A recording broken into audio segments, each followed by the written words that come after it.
Me and my brother David, we have been found in contempt of court order. Me for 2 counts, my brother David for 1.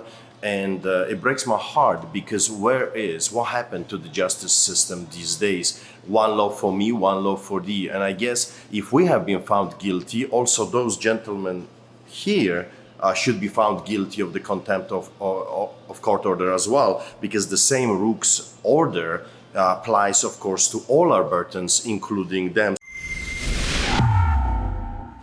Adam Soos here for Rebel News, and I am outside of the jail where Pastor Artur Pawlowski and his brother David Pawlowski were held and treated, frankly, horribly, as you likely heard in their testimonies about their experience and treatment.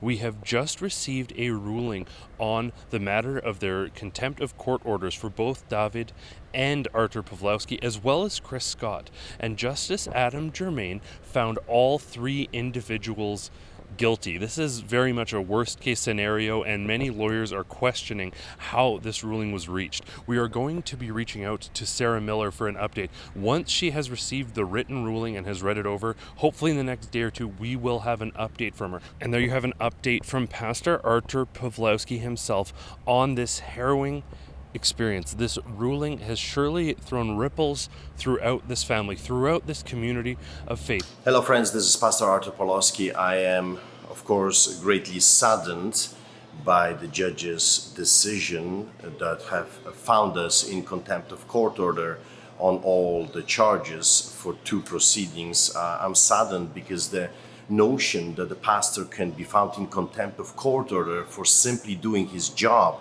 for opening the church, for saving lives, for helping people that are in desperate need, people that are suicidal, people that are depressed, people that don't know where to turn, people that are overwhelmed by all those different crazy, difficult things that we're facing in our society these days. It's egregious. It's absolutely sad what has become, what happened to our beloved Canada. So me and my brother David, we have been found in contempt of court order.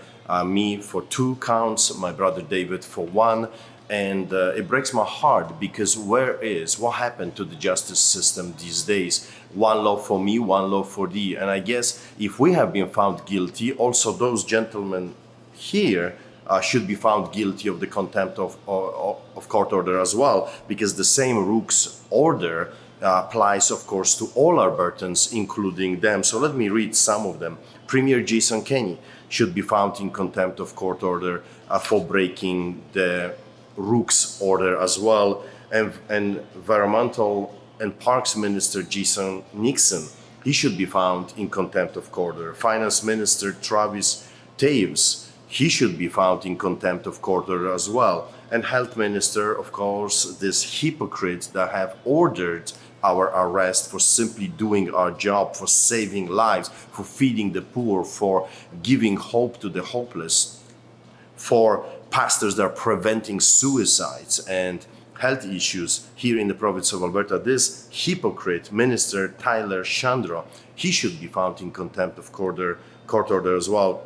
So I'm looking forward to their court hearings. I'm looking forward for them to answer for them breaking the law in a sky palace. It cannot be in a free and democratic society that there's one law for me and one law for thee. I mean, the level of hypocrisy right now is unbelievable. The level of double standards that we see right now in our system, it's shocking, it's heartbreaking, and saddens me greatly, because what kind of a country are we going to have when the ministers that are putting the orders, they themselves do not care about those orders. They're breaking their own mandates, and they don't care about the justice system. It's just a system for them to be abused and used, and that's sad. You got to remember, I grew up behind the Iron Curtain, under the boots of the Soviets.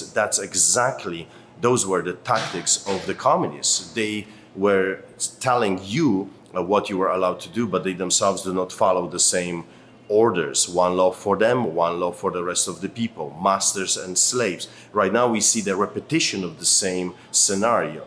those people, those ministers, those premiers, those mayors, they can do whatever they want and they can get away with that. And the rest of us, slaves, well, we are subjected to the proceedings, courts, arrests, and tickets. So I need your prayers. Please pray.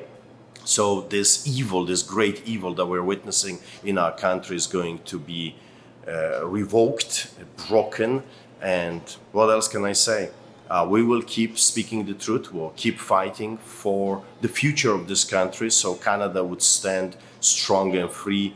Oh, Canada, we stand on guard for thee. As you remember, this great nation was built on truth and justice, and we should all strive to achieve that once again, that Canada, the Canada that we received those 30, 40, 50, 100 years before would be passed to the next generations to come. So be blessed and pray for us.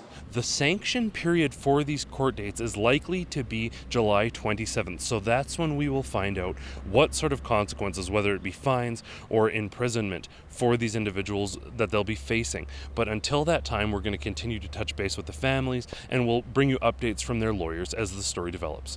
I want to thank you for following this story. For Rebel News, I'm Adam Soos.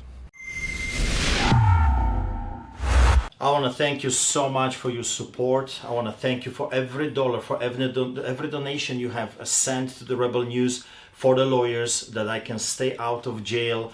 Thank you, thank you, thank you. May God bless you for your heart. You're part of this movement. You're part of this defense. Without you, we would not be able to do what we have accomplished so far. Thank you very much, and may God bless you.